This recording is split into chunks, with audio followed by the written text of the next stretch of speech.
সামাজিক যোগাযোগ মাধ্যমে জনপ্রিয় গায়ক অভিনেতা তাহসানের বিয়ের খবর ছড়িয়েছে।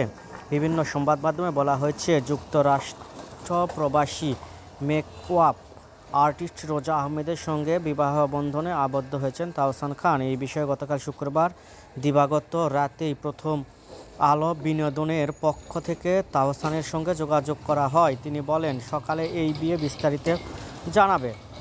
আজ শনিবার সকালে 10টা 20 মিনিটে তাহসান প্রথম আলোকে বলেন, এখনও বিয়ে হয়নি, কোনো আনুষ্ঠানিকতা হয়নি, একটা ঘরোয়া আয়োজন ছিল, সেখানে এই ছবিগুলো তোলা হয়। আজ শনিবার সন্ধ্যায় বিস্তারিত জানাবো। আজ সকাল থেকে সামাজিক যোগাযোগ মাধ্যমে তাহসানের রোজার একাধিক ছবি ভাইরাল হয়। তাতে নেটিজেনরা শুভেচ্ছা ও ভালোবাসা জানাতে থাকে। শুভেচ্ছা দিয়েছেন বিনোদন অঙ্গনে অনেকেই।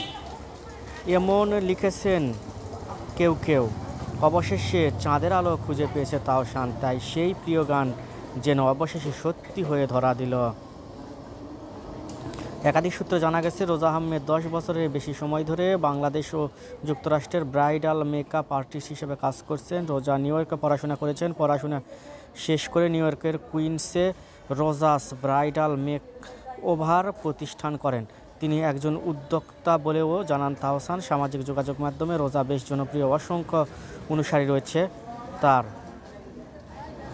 প্রায় 18 বছর আগে 2006 সালের 7 আগস্ট বিবাহ বন্ধনে আবদ্ধ হন তাহসান খান ও অভিনেত্রী মিথিলা। এরপর 2013 সালে 30 জুলাই তারা কন্যা সন্তানের মা বাবা হন। পরে 2017 সালে 4 অক্টোবর বিচ্ছেদের ঘোষণা দেন তাহসান। নিজের অফিসিয়াল ফেসবুক পেজ থেকে একদিন দুপুরে তাহসান ও মিথিলা যৌথভাবে তাদের বিবাহ বিচ্ছেদের ঘোষণা দেন। সাবেক এই দম্পতির বিচ্ছেদের বিষয়টি তাদের অনেক ভক্ত সহজভাবে মেনে নিতে পারেননি। পরে মিথিলা ভারতের চলচ্চিত্র নির্মাতা সৃজিতকে বিয়ে করেন।